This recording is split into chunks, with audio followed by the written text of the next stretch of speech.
Hey there! Did you know Kroger always gives you savings and rewards on top of our lower-than-low prices? And when you download the Kroger app, you'll enjoy over $500 in savings every week with digital coupons. And don't forget fuel points to help you save up to $1 per gallon at the pump. Want to save even more? With a Boost membership, you'll get double fuel points and free delivery. So shop and save big at Kroger today. Kroger, fresh for everyone. Savings may vary by state. Restrictions apply. See site for details. You ready? Showtime.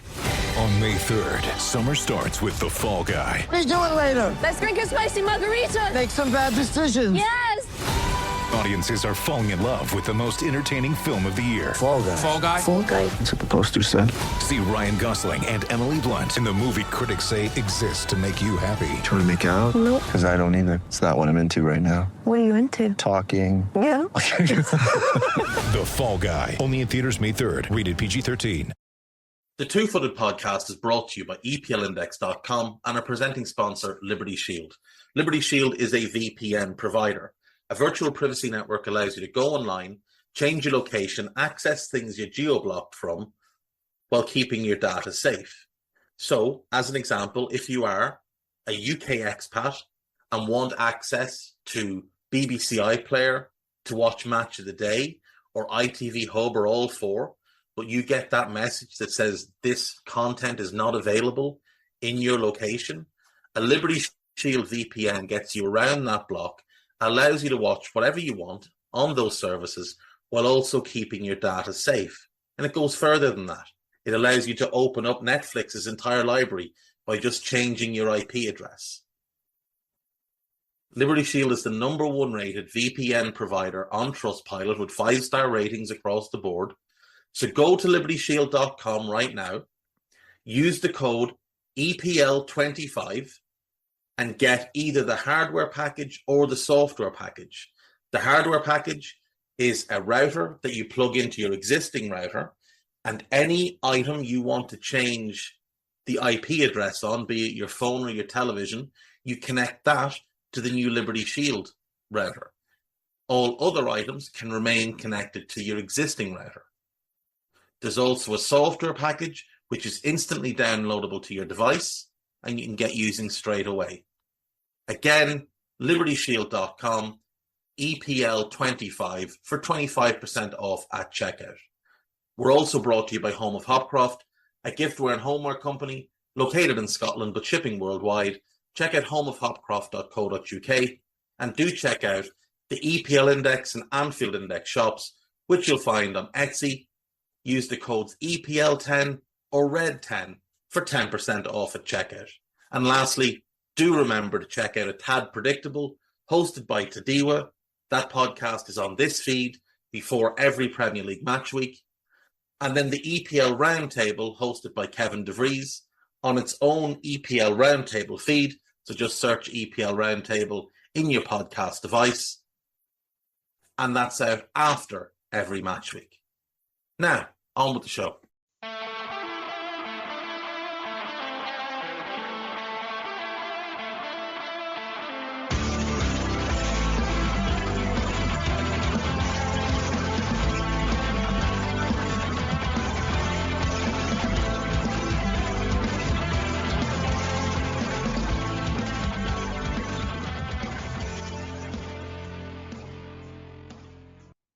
What's good, boys and girls? Two-Footed Podcast. Today is Monday. It is the 22nd of April, and we are in the last 4 weeks of this Premier League campaign. At the weekend, we had 7 Premier League games and 2 FA Cup semi-finals. So let's start with them. Manchester City 1, Chelsea 0. A decent game. Chelsea once again causing City a lot of problems, and if they had a striker worthy of the name, they probably win this game. The second he decided not to shoot. He actually had a third really good chance. But to be fair to the defence, they got back and his angle was quite narrow. He was quite a way out. But he should have scored at least 2 goals in this game. And Chelsea should have had a penalty. A Cole Palmer free kick. Jack Grealish jumps, arm out by his side, slaps down at the ball, spikes the ball. Stonewall penalty, not given. Manchester City ride that out, and Bernardo Silva wins it for them in the 84th minute.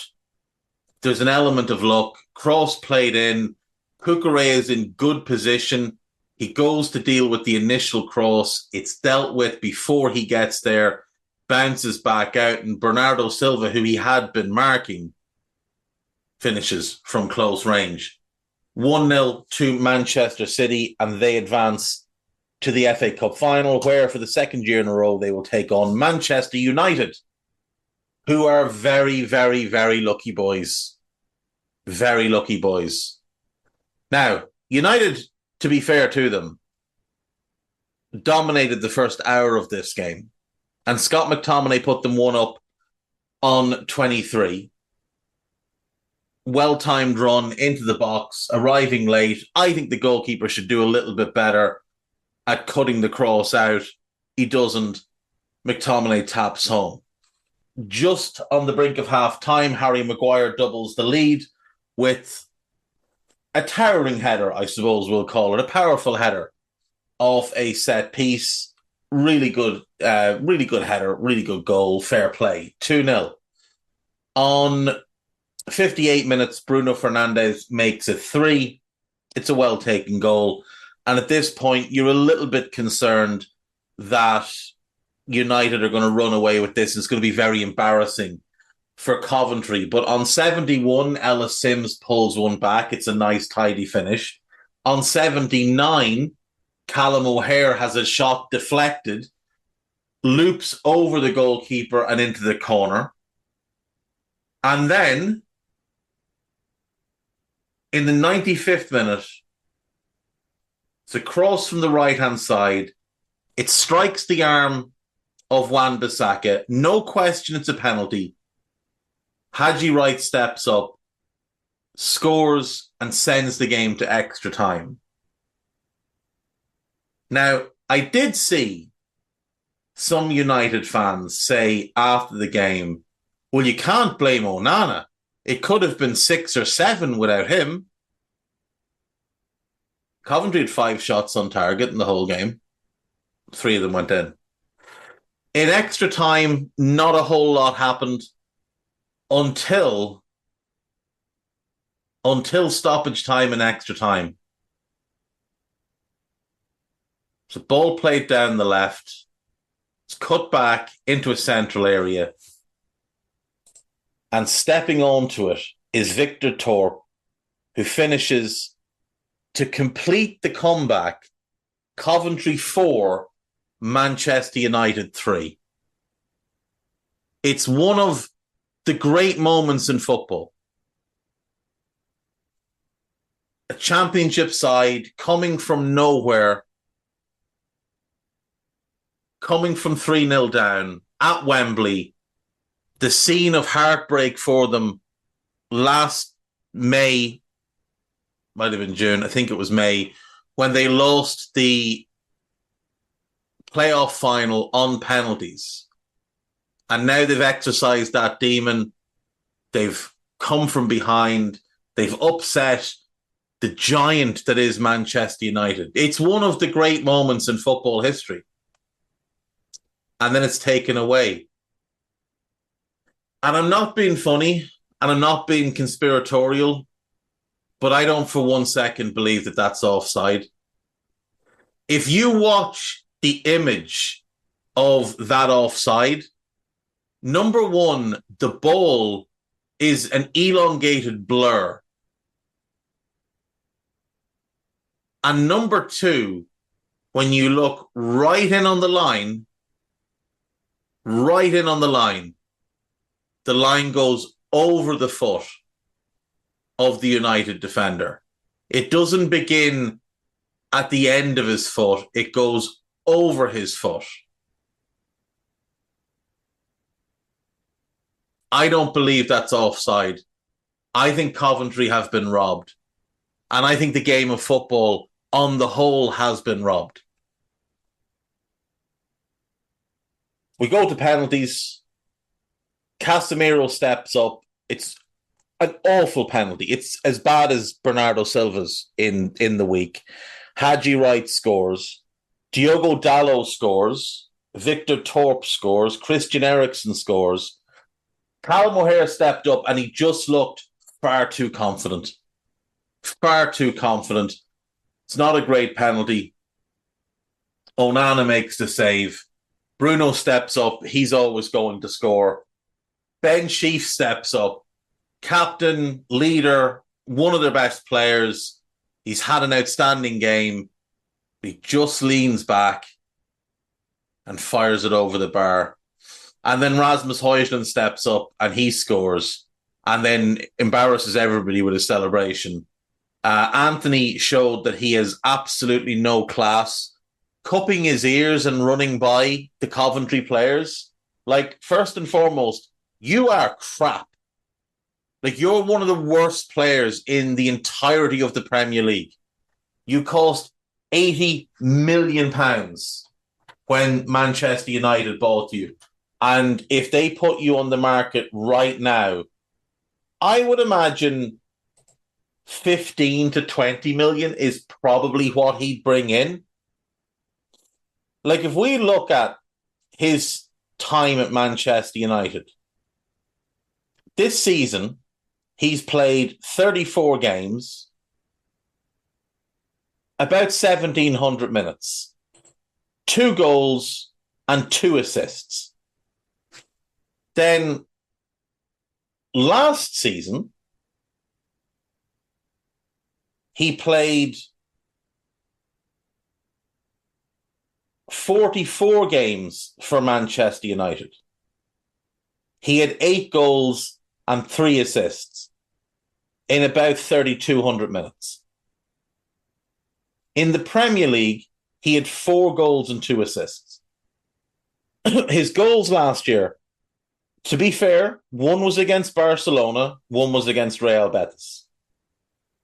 He scored against Arsenal, Man City and Everton in 3 successive games, then didn't score again in the Premier League from the 9th of October against Everton, didn't score again until the 16th of April against Nottingham Forest.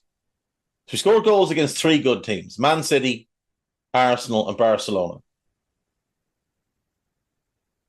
In the FA Cup, he scored against Everton. In the League Cup, he scored against Charlton. He got an assist against Reading. He got an assist against Wolves, an assist against Forest, and that's it. Abysmal. Absolutely abysmal. And a terrible set of lads at the same time. Harry Maguire, and to be fair, most of the United squad showed great class and also significant embarrassment at what had taken place by not celebrating. Maguire walked over and shook hands with the Coventry players, knowing that United did not deserve to get through to the FA Cup final. But through they are, and a whooping by City awaits them. In the Premier League, madness on Saturday. Luton 1, Brentford 5. Johan Wissa put Brentford 1 up on 24 minutes. He doubled the lead just before half-time. Ethan Pinnock made it 3 on 62. 2 minutes later, Keane Lewis Potter made it 4. And then Kevin Schade got in on the act on 86. Luke Berry did pull one back for Luton, but they were absolutely demolished. And that was a Brentford team without Ivan Toney, putting 5 past them. While that game was going on, Burnley went to Sheffield United and slapped the life out of them as well. Jakob Bruun-Larsen on 38, Lorenzo Signon on 40, both of them via big deflections, to be fair. Gustavo Hammer pulled one back for Sheffield United on 52, but Lyle Foster made it 3-1 on 58, and then Johan Berg Gudmundsson on 71, making it 4. Burnley could have scored 6 or 7 in this game. And to be fair, Sheffield United could have scored 2 or 3, because having cost Burnley in the last two games, costing them a win against Brighton and a draw against Everton. Muric seemed absolutely keen on doing it again, but thankfully for him, Sheffield United were just absolutely useless and couldn't take advantage of it. Sheffield United, bottom of the league, now 7 points behind everybody. They do have a game in hand, but they're 7 points behind everybody else. They've conceded 88 goals with 5 games left.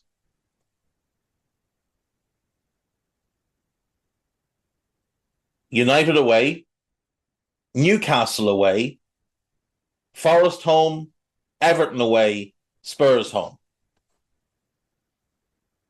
5 games, already conceded 88 goals.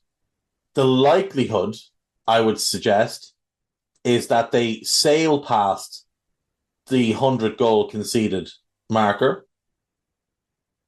But just for some historical context,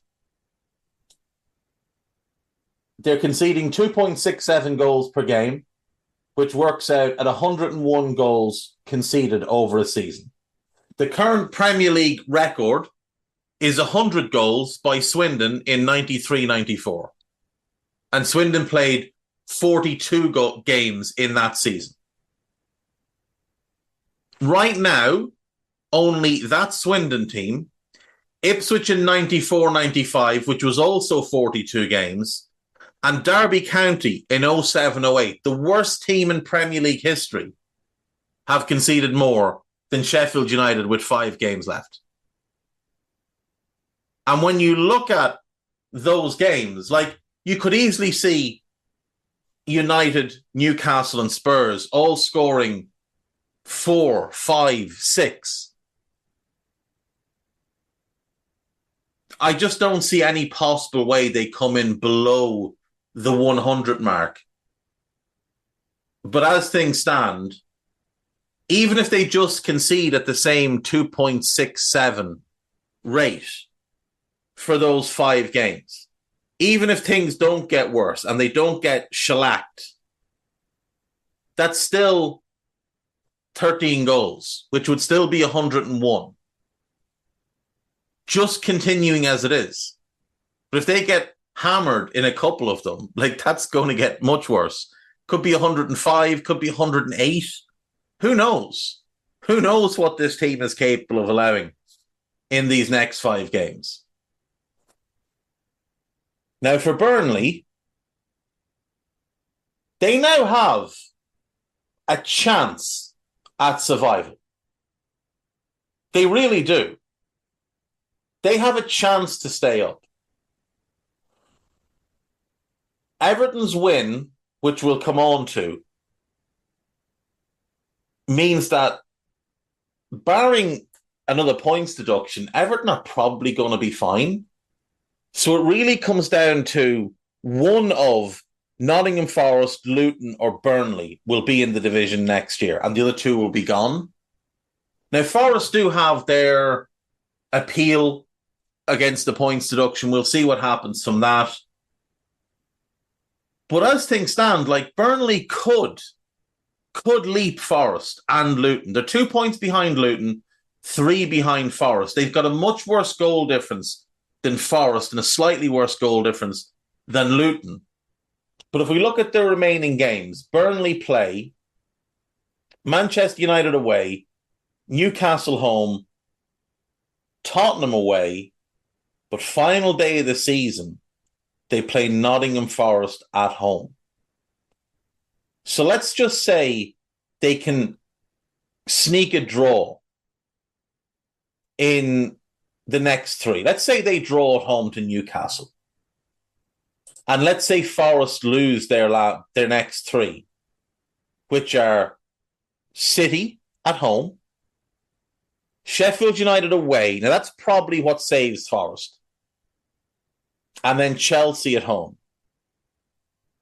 But if they lose all 3, and Burnley have picked up a solitary point in the next 3, then Forest would go to Turf Moor on the final day of the season in a situation where if they lose, they're down. and Burnley will jump them.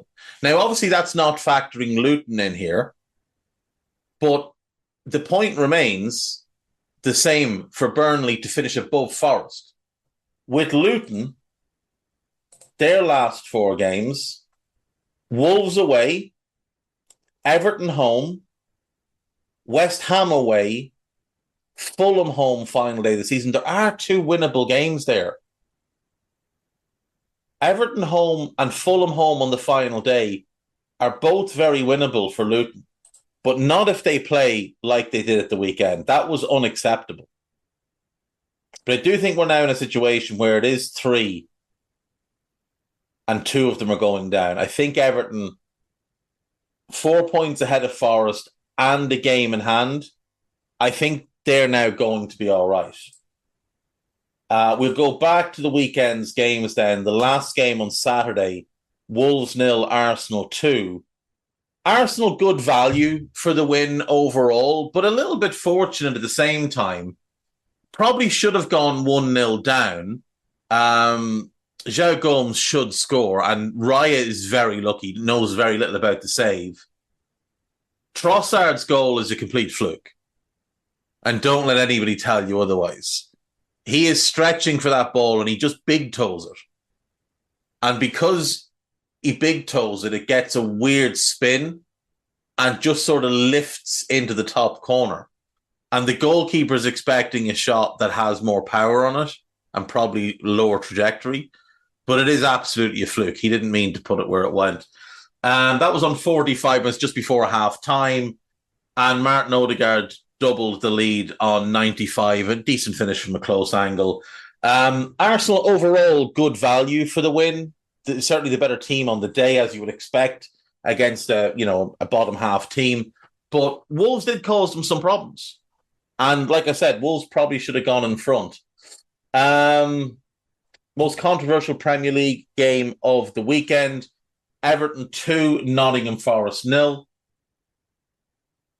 Idrissa Gana Gueye scores on 29 to put Everton 1 up. Decent shot from range. Dwight McNeil scores on 76 to wrap it up. And it's a good goal, really good goal. This was not a good game of football. But it's the worst officiated game you'll see all season. Nottingham Forest were denied not 1, not 2, but 3 Stonewall penalties. So, first half, ball breaks in the box to Giovanni Reina. Ashley Young kicks through him, doesn't make contact with the ball. Somehow, no penalty given. Blatant Stonewall penalty. Later on in the half, ball played over to the left, cross sent back in. Young has his hand out from his body. Very, very obvious handball. Arm in an unnatural position. Stonewall penalty, not given. And then in the second half, ball played in behind Young. Hudson-Odoi gets on the end of it. Young goes through him. Stonewall penalty, again, not given. 3 penalties, all of which were against Ashley Young, 2 of which were definite yellow cards. Nothing given. And Young then had the temerity, the unmitigated goal, in a post-match interview to say the referee got the decisions right. He's always been an unlikable sort, and he did once eat bird shit. So that'll tell you everything you need to know about Ashley Young. I would say he probably went back looking for seconds. Forest, rightly furious. And unlike most Premier League clubs, decided not to just accept it, not to just take it lying down. Immediately after the game, they took to social media and posted the following. 3 extremely poor decisions, 3 penalties not given, which we simply cannot accept, nor should they. We warned the PGMOL that the VAR is a Luton fan before the game, but they didn't change him. Our patience has been tested multiple times. Nottingham Forest Football Club will consider its options. Now, what's funny to me is some of the reactions. I can't believe this is an official account tweeting this.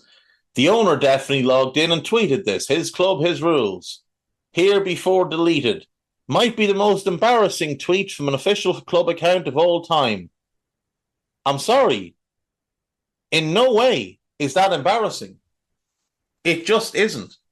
And for Carragher and Neville, the job's worth company men that they are, to go on Sky Sports and call for whoever tweeted that to be fired is absolutely shameful, but also absolutely expected of those two individuals. Nottingham Forest should not let this lie. And when the FA, who've said they're going to investigate it for bringing the game into misconduct, questioning the integrity of the game, there is no integrity left in football.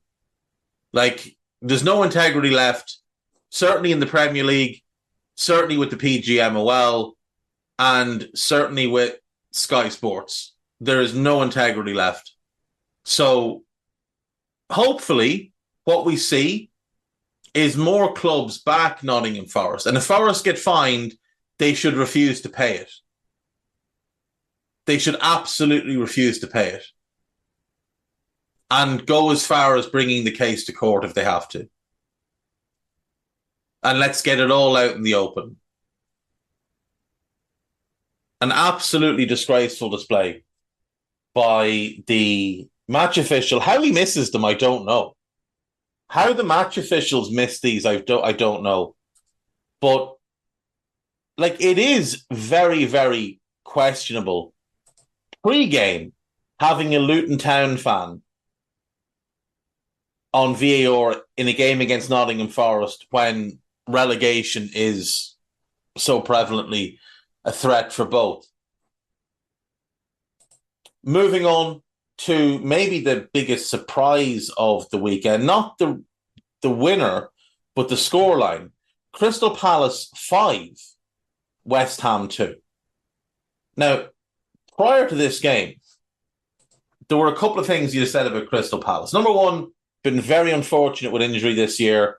Number two, just don't score enough goals. They had 37 goals in 33 Premier League games this season.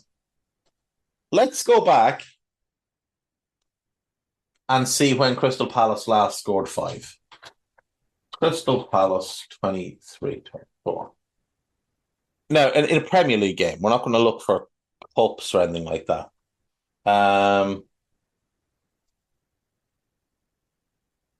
Obviously hadn't happened this season.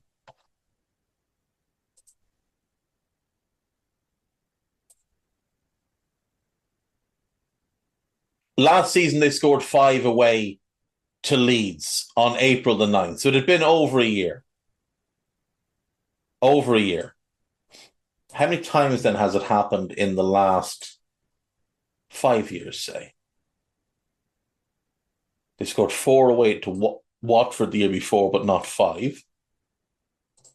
They scored 5 away to West Brom on the 6th of December 2020.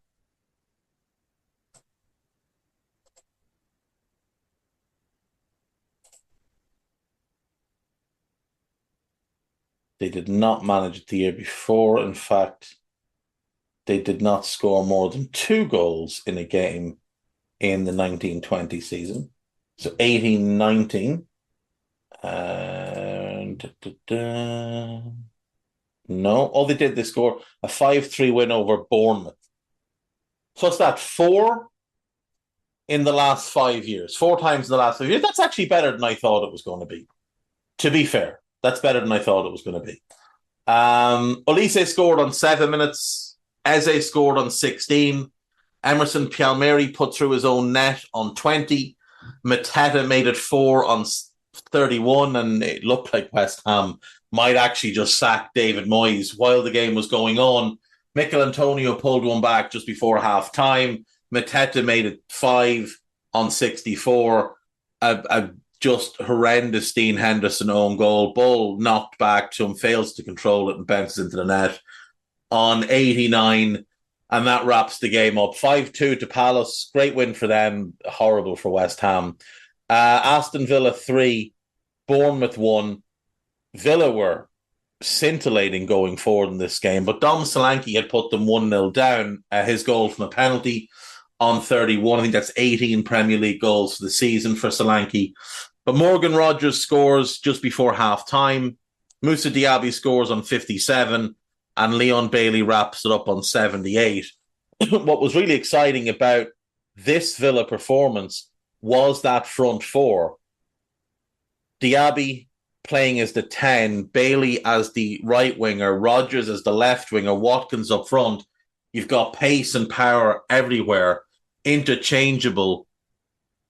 Diaby playing right side and left side, Bailey drifting central, Rogers drifting central, Watkins dropping out the wings. It was just really fun to watch.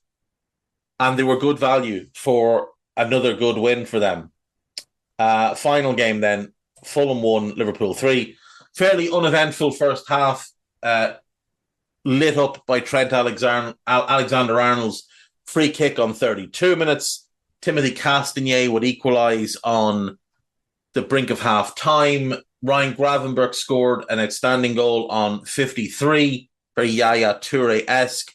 And then Diogo Jota, who had an absolute stinker, wraps it up on 72 with just a typical Diogo Jota goal.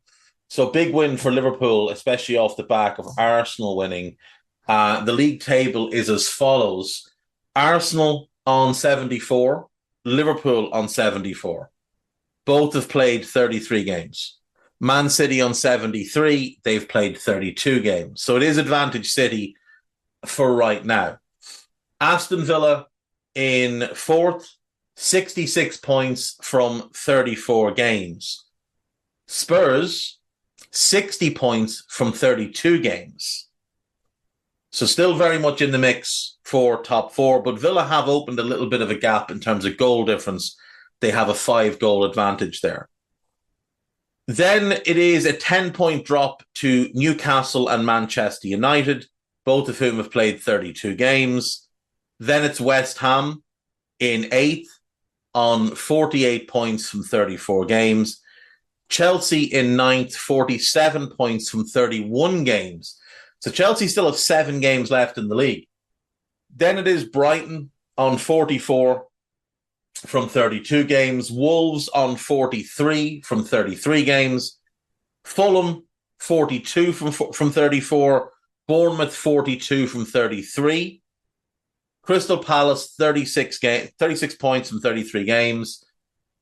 Brentford 35 from 34. Everton 30 from 33. Now remember, Everton have had 8 points taken off them this season, so they would be above Palace if they had not cheated in previous years. Then it is Nottingham Forest on 26 points from 34 games. Luton 25 from 34, Burnley 23 from 34, and Sheffield United 16 from 33. Half a point per game is what they're averaging, and 2.67 goals conceded. And when you look at those remaining fixtures, how many points do we think they'll take? I think they get beaten at Old Trafford and St. James's Park. I think they lose at home to Spurs in the final day. So you've got Forest at home and Everton away. And I would back Everton to beat them at Goodison. And I don't know that they can beat Nottingham Forest at home. I really don't know if that's something that they're capable of right now. Like if Burnley have just got there and walloped them, why can't everybody else? So could they potentially finish on 16 points? Now, bear in mind, the worst ever Premier League team is Derby County, 07-08, 11 points. 11 points. Sunderland 05-06, 15 points. Huddersfield 18-19, 16 points. Aston Villa 15-16, 17 points.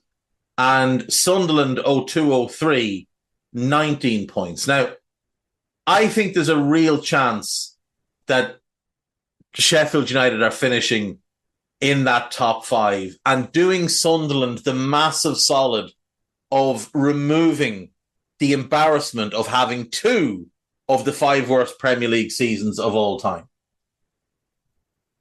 I don't think they're getting above 19 points. I think if they get to 18 points, which would be 2 draws, it would actually be an achievement. Right now, they look like a team that's going to finish on 16 points. They really do. That at the weekend was absolutely horrendous. And, you know, last week I talked about where's the joy of being an Everton fan.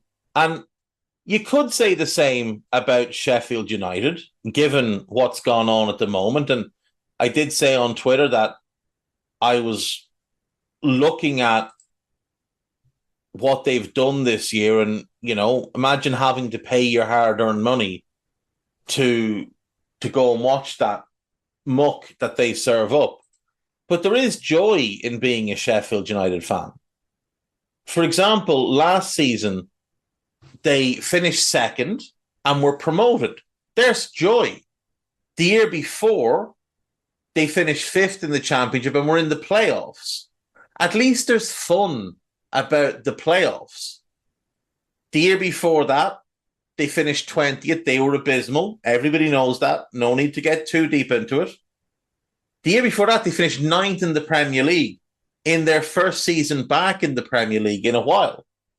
The year before that, they'd finished 2nd in the Championship. The year before that, 10th in the Championship, having just established themselves as having just gotten back into the Championship. The year before that, they'd won League One. In the previous 5 seasons spent in League One, they'd at least made the playoffs 3 times. At least they'd done that. They'd gotten to a playoff final.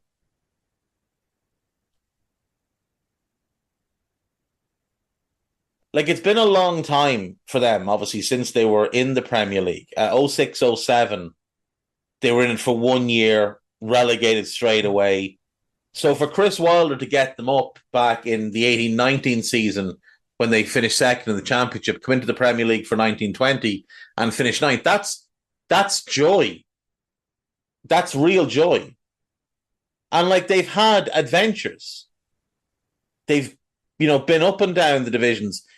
At the very least, they've gotten to play different teams, gone to different grounds. There's none of that with Everton. None of it at all. And like, long-term fans of Sheffield United, people that date back to the 80s, can remember that club being in the old Division 4, which we now know as League 2. Younger fans remember them being in the old Division 3, which we now know as League 1, which they've also been in very recently. They've been in the Championship a bunch. They were in the old Division 1, which, again, we now call the Championship, for a long time. This is their 4th crack at the Premier League. They've had 2 seasons from 6 in the Premier League where they didn't get relegated. This will be their 4th relegation. But at least they'll go down into the Championship and they'll be a good Championship team. They'll win a lot of games. They might even get promoted again next year. So there's joy in that. There's fun. There's an adventure, a journey. So while, yes, this is a disgraceful season, like, it is embarrassing, at least there's an adventure ahead. Another run through the Championship. Maybe, just maybe, if things break a certain way there's a Sheffield derby, 2 Sheffield derbies next season. Because right now, with 2 games left, Sheffield Wednesday are out of the relegation zone in the Championship. A point ahead of Birmingham, 3 ahead of Huddersfield. And in the best form of anyone down at the foot end of the table. So maybe, just maybe, Sheffield Wednesday can survive and set up a couple of Sheffield derbies for next year, which would be massive. Because those teams don't overlap all that frequently anymore. One of them's up, the other one's down. Last year, Sheffield Wednesday get promoted from League One into the Championship, but at the same time, Sheffield United get promoted from the Championship to the Premier League. And historically, Sheffield Wednesday have been, well, not in a long time, but when I was growing up, Sheffield Wednesday were the bigger of the clubs in terms of they were in the Premier League. They were regular. They were fixture of the Premier League in the early days. They went down. They haven't been seen since. And we've seen Sheffield United 3 times since Wednesday went down. Shout out Seamus Crowley.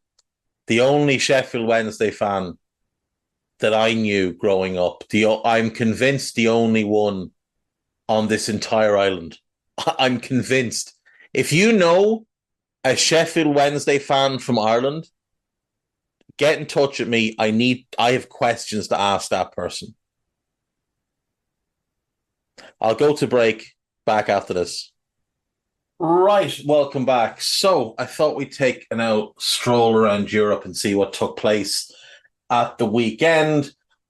Athletic Club won, Granada won. Disappointing result for Athletic Club, but obviously off the back of their historic cup win. Probably just a bit of an energy dump. Still being, just probably still drunk, let's be fair. Celta Vigo 4, Las Palmas 1. Huge win for Celta there. Rayo Vallecano 2, Osasuna 1. Valencia 1, Real Betis 2. Girona 4, Cadiz 1. Getafe 1, Real Sociedad 1. Almeria 1, Villarreal 2. Alaves 2, Atletico Madrid 0. Bad result for Atletico. Real Madrid 3, Barcelona 2 in El Clasico. If you watched it, hell of a game. Andreas Christensen put Barca 1 up. Vinicius Jr. equalised from the penalty spot on 18. Fermin Lopez scored on 69 to put Barca back in front. Lucas Vazquez on 17, and then Jude Bellingham in the 91st minute, giving Real the win. Barca not very happy about some of the officiating, and you can't really blame them. What can you say? What can you say? It is... La Liga has a major issue right now in terms of its officiating and what they're using for their officiating. So I get the feeling there's going to be quite a big inquest this summer in terms of the overall picture of La Liga. Now, Real, they're thrilled with how things are going. Absolutely thrilled. But Barcelona, this was a big game for them. They're not going to win the title, but if they'd beaten Real, it would have just been a sign of intent. And obviously, the moment I'm referring to is Lamine Yamal's shot. Andre Lunin kind of clawing it out. Barca adamant that the ball had crossed the line. VAR deciding that it hasn't. But La Liga not having goal line technology because they weren't willing to pay the €3 million fee to have it for the season. Like, you're one of the biggest leagues in the world. How do you not have this technology? And how are they allowed to not have it, more to the point?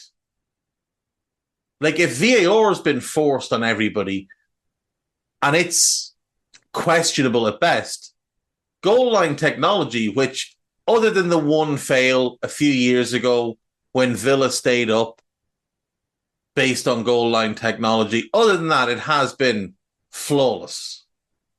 It should be mandatory across as many leagues as can afford it. And La Liga absolutely can afford it. So, Real top 11 points clear of Barca, who are 2 points clear of Girona. Girona are now 7 points clear of Atletico Madrid and nailed on to finish in the top four, likely to finish in the top three. Atleti fourth, Bilbao fifth, Real Sociedad sixth, Real Betis seventh, Valencia eighth, Villarreal, Getafe, Osasuna, Las Palmas, Alaves, Sevilla, Rayo Vallecano, Mallorca, Celta Vigo with their win at the weekend, now 6 points ahead of Cadiz. That's why it was so important. Cadiz, Granada and Almeria are the bottom three. Granada and Almeria, they're already gone. We can say goodbye to them. Granada, in theory, can stay up, but they're not going to stay up. Almeria are relegated. Moving to Italy, to Serie A. Genoa 0, Lazio 1, Cagliari 2, Juve 2, Empoli 1, Napoli 0. Napoli's disastrous season continues. Verona 1, Udinese 0, Sassuolo 0, Lecce 3, Torino 0, Frosinone 0, Salernitana 0, Fiorentina 2, Monza 1, Atalanta 2. We do have 2 games today. Roma-Bologna, 5:30 kickoff, should be a belter. 7:45 kickoff, Milan versus Inter. What a game that could be. And as an added incentive for Inter, if they win, they go 16 points clear. They go 17 points clear at the top of the table with 5 games left. If they win tonight, they win the league title. They have 83 points. Milan have 69. Win tonight and Inter are league champions. Draw, and it goes to the next game, and then they'll win it. And it'll be less fun if they win it against somebody who's not their biggest rival.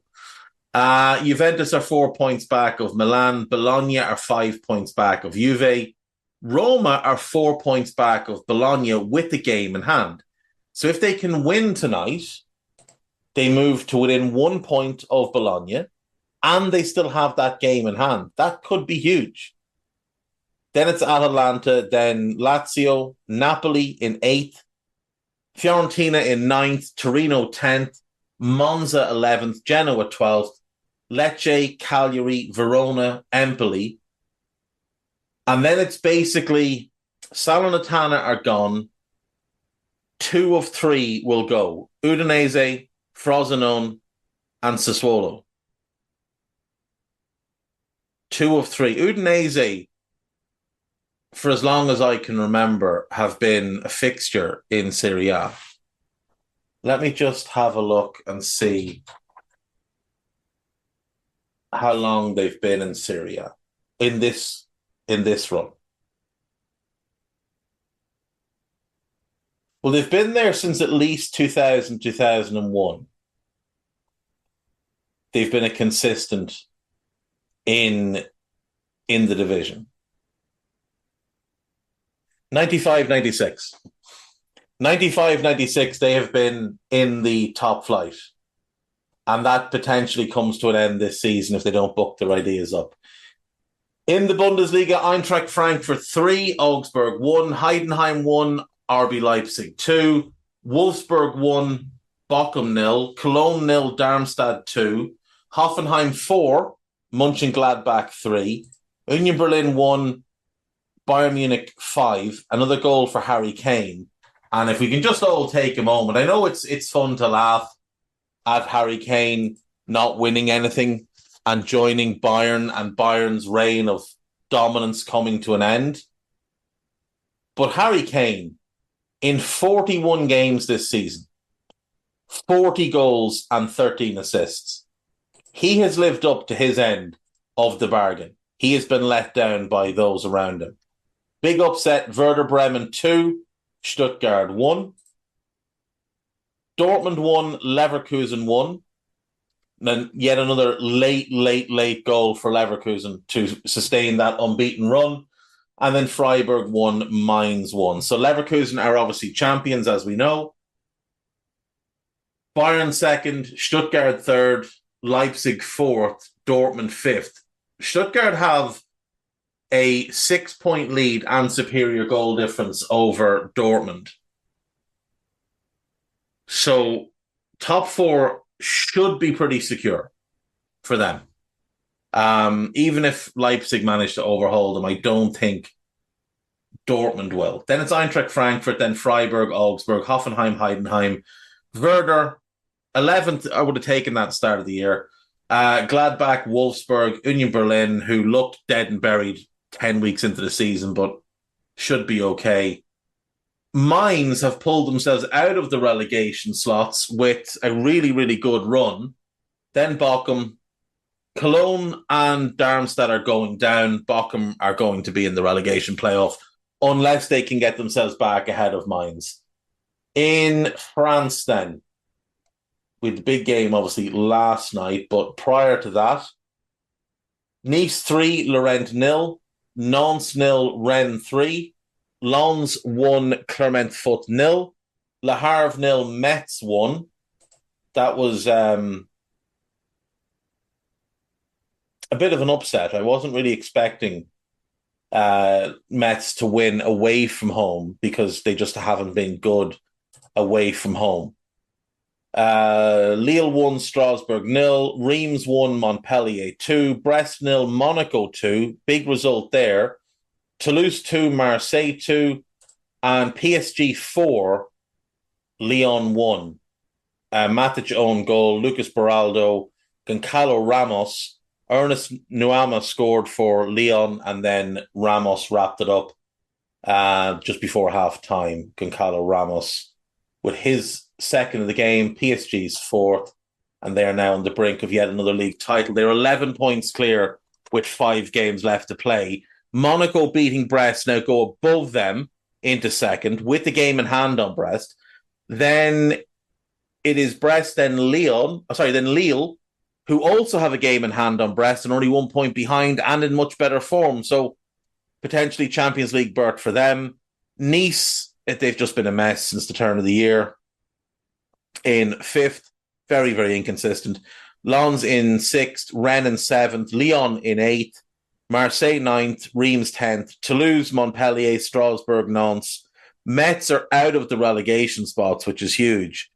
Le Havre now into the relegation playoff as a result of losing to Metz. Metz jumped from, I think they were 17th going into the weekend, but Lorient getting beaten heavily by Nice, combined with the Metz win, jumps Metz to 15th, Le Havre 16th, Lorient now 17th and staring at relegation. Not a great thing for them, considering if we look back to the beginning of January last season, they were challenging for Champions League.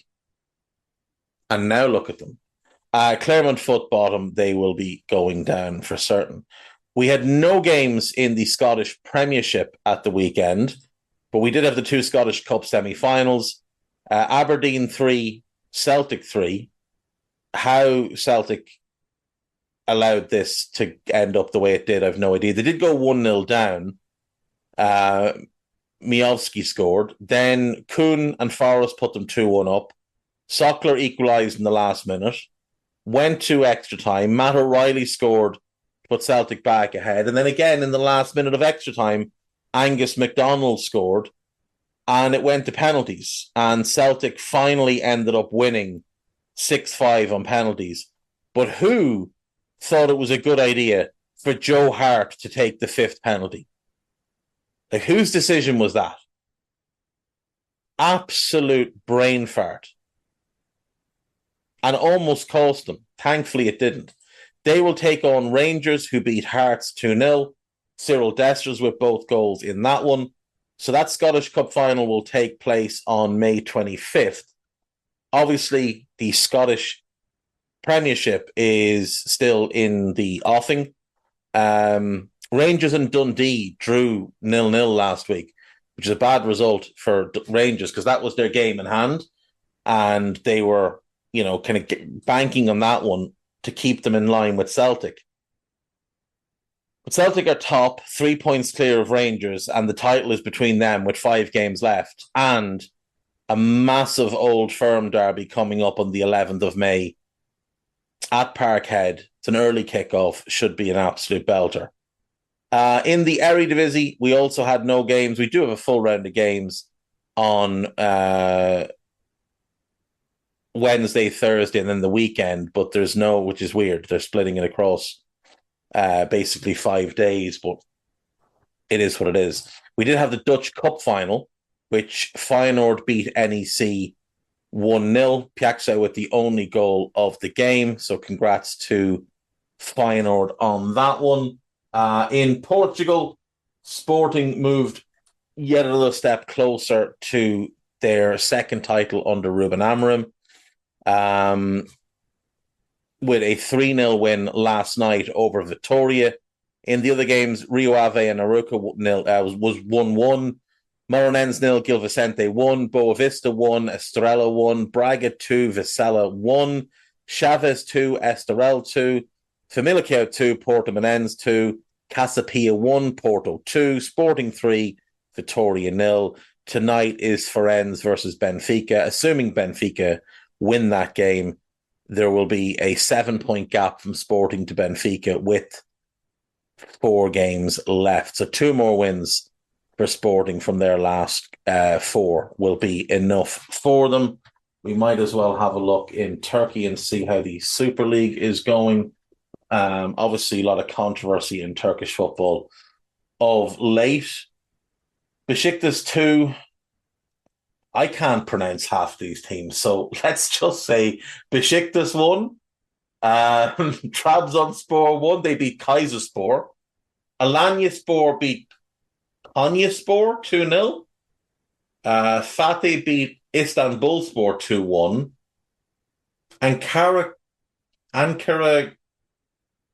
Goku?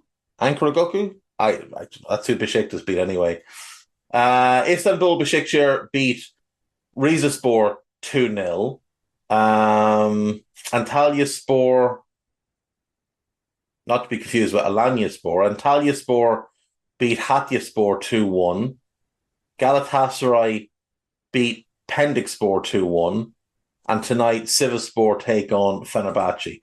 Galatasaray are 5 points clear, but Fenerbahce have that game tonight. Do these teams have to play again? I think I looked and they did. Yeah, they do. They play match day 37. So that is huge. That will be a title decider. We can check out what took place in Greece over the weekend because they're in their final stretch. Panathinaikos beat Lamia 5-0. AEK Athens beat Ariz 2-1. Olympiacos beat PAOK 2-1. And Pensaikos beat Giannina 2-1. That was at the weekend. There were also 3 games on Saturday. Offi against Volos, 2-1 Offi. OFI, I don't know. Panathinaikos, they beat Asteres 2-0. And Kifisia beat Atramitos 2-1. AK Athens are top. Panathinaikos are second. A point between them. PAOK are 4 points back, but do have a game in hand. Olympiacos are a point behind PAOK, but like them, have a game in hand against the top teams. This promises to be quite the battle. They've got, I think, 6 games left. 2, 3. No, 4 games left. 4 games left to decide the title. Nowhere else we want to go, is there? Oh, there was one other massive game that took place yesterday in the Argentine Premier Division. Boca Juniors beat River Plate 3-2 in the Super Classico. River Plate went 1-up through Boria on 10 minutes. Merentiel equalized just before half-time. Then he put Boca ahead on 67. Cavani put them ahead on 62. Merentiel made it 3 on 67. And Paulo Diaz pulled one back in stoppage time, but it wasn't enough. Now, it's a bad result for River because Boca are not particularly good this year and haven't been for a couple of years. River are top of Group A. Boca now 4th in Group B, but going into the weekend, they were sitting in, I think, 5th or 6th and facing not getting through to the end of season playoffs. Or the end of the top phase in the next round. The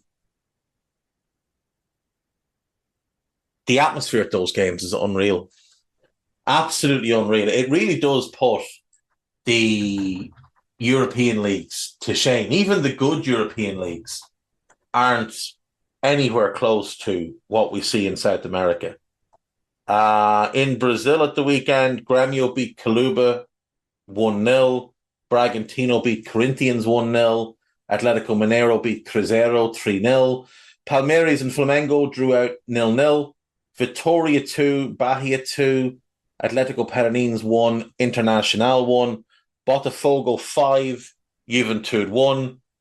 And Atletico Goianiense 0, Sao Paulo 3. Bragantino are top, 3 games played. Flamengo 2nd, Botafogo 3rd. Palmeiras down 11th, looking for title number 3 under Abel Ferreira.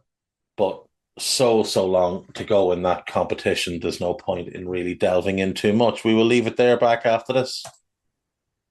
Right, welcome back. We're just going to run through the gossip and leave it there for today. Zinedine Zidane is closely monitoring the situation at Manchester United and would prefer to take charge at Old Trafford rather than at Bayern Munich. At one point, Zidane was taking over at Liverpool, United and Bayern on Friday. Bayern have not contacted Zidane about succeeding Thomas Tuchel. Ralf Rangnick has been discussed by Bayern's hierarchy, and Roberto De Zerbi is also on their list of candidates. Bruno Guimaraes has indicated he intends to remain at the club next season after buying a house in the northeast. Manchester United could be in line to receive an extra 3.4 million for the loan of Jadon Sancho if Borussia Dortmund reach the Champions League final. Interesting. Ian Maatson has told Chelsea he wants to leave on a permanent basis and is keen to stay with Borussia Dortmund. I'm sure he will go. There's plenty of clubs that would want him, so I'm sure he will go. Manchester United face competition from Atletico Madrid for the signing of Jean-Claire Todibo. Bayern Munich are interested in Frankie de Jong. Be a horrible fit. Real Madrid may hold out until 2025 to sign Alphonso Davies when he would be on a free. Fulham are prepared to listen to offers for Carlos Vinicius, who is on loan at Galatasaray. I actually forgot that they still owned him. Nacho has told Real Madrid he plans to leave at the end of the season.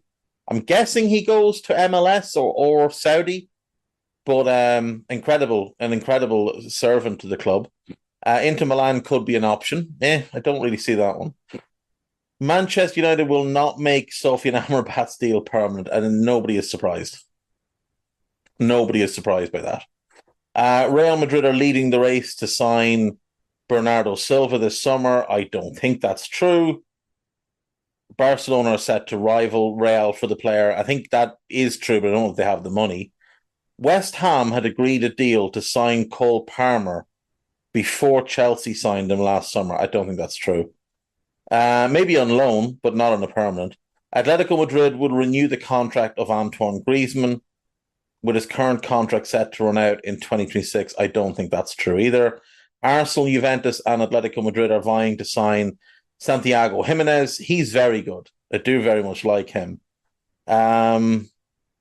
Juventus, I suppose, if they sell Vlahovic, he'd make some sense for Arsenal, and he'd be great for Atleti. Barcelona are desperate to bring Dani Olmo back to the club. He has a €60 million release clause, so they won't be buying him. Aaron Ramsdale is a target for Wolves, who may look to sell Jose Sa to a Saudi Arabian club. That all makes sense. Wolves are about Ramsdale's level, to be fair. Borussia Dortmund are in active talks to renew the contract of Mats Hummels. Have they not watched him play? Turkish Super League club Galatasaray are planning a move for Ryan Gravenberch in the summer. Hopefully that's successful. Manchester United and Arsenal are set to rival AC Milan for the signing of Joshua Zirkzee. Real Madrid defender Nacho Fernandez has decided to leave the club this summer, with the 34-year-old eyeing a move to MLS. So that does make sense. Portuguese midfielder Fabio Carvalho is set to stay and fight for his place at Liverpool next season under the club's new manager, despite interest from Hull, where he's currently on loan. Barcelona are interested in signing Luis Diaz. Again, they have no money. Wolves are considering Aaron Ramsdale, Quevin Kelleher, and Anthony Patterson as replacements for Jose Sa. Kelleher would be expensive. Ramsdale, Arsenal would want a big fee for him. And Patterson, I think, is Liverpool's first choice to replace Kelleher. So we'll see. Man City are willing to listen to offers for Jack Grealish this summer. I don't know where those offers would come from. As good as he can be on his day, like, who's going to pay the wages that he's on? There's only a handful of clubs in the world that can, and none of them will want him. Barcelona will listen to offers for Ronald Araujo this summer. I doubt it. Crystal Palace could join the race for Rafael Onyedika of Club Brugge. He's quite a good player. Arsenal, Liverpool, and Manchester United are among the clubs interested in signing Ferland Mendy. I doubt it. Arsenal, maybe. United, possibly. Liverpool, very unlikely. Not at 28. Borussia Dortmund will have to pay a club record $35 million if they want to turn Ian Matson's loan into a permanent deal. Not sure why, because his buyout is $10 million lower than that. Jim Ratcliffe contacted Thomas Tuchel to see if he would make a commitment to the club. I don't think that's true. A number of Premier League clubs are considering a move for Atletico Madrid's 19-year-old Spanish striker Samu Morodion, who's on loan at Alaves. Manchester City face competition for Liverpool to sign Rayane Nouri. Arsenal will have to pay $51 million if they want to sign Dusan Vlahovic this summer. I'm fairly certain that would represent a loss for Juve. It would represent a considerable loss for Juve, so I don't think that's going to be through. Manchester United and Newcastle could move for Adrian Rabiot if he doesn't sign a new contract at Juve. Leeds are likely to accept offers close to $30 million for Wilfred Gnonto, who is attracting interest from Premier League clubs. Now, he's very talented, but I don't know why you'd pay that kind of money for him. Like, it's not exactly like he's lit up the Championship. He's not a starter for Leeds. He's not in their sort of first 11. Dan James and Somerville have largely been the starting wingers. And he has played a bit, he's played a few starts, a number of starts. He had a run in the team back in February, was dropped, came back in, was dropped again. And he did start against Blackburn in their most recent game. But let's see, 1, 2, 3, 4, 5, 6, 7, 8, 9, 10, 11, 12, 13, 14, 15 starts this year in 44 games. Now, I know he missed a few with injury, but still, like, he's not first choice. He scored 7 goals. I don't think you'd be spending that kind of money on him. Newcastle are lining up a 25 million move for Dean Huijsen, who's currently on loan at Roma from Juventus. A very, very talented young defender with a big-time future. 2-footed, can play all across the back line. Very, very promising. Be very interesting what he does internationally as well. He has been part of the Dutch national setup, but earlier this year, he did play for Spain's under-21 team, and I believe is now tied to Spain. I could be wrong about that, but I believe he is. Yeah, there we go, folks. I will see you all tomorrow. Take care. Bye-bye.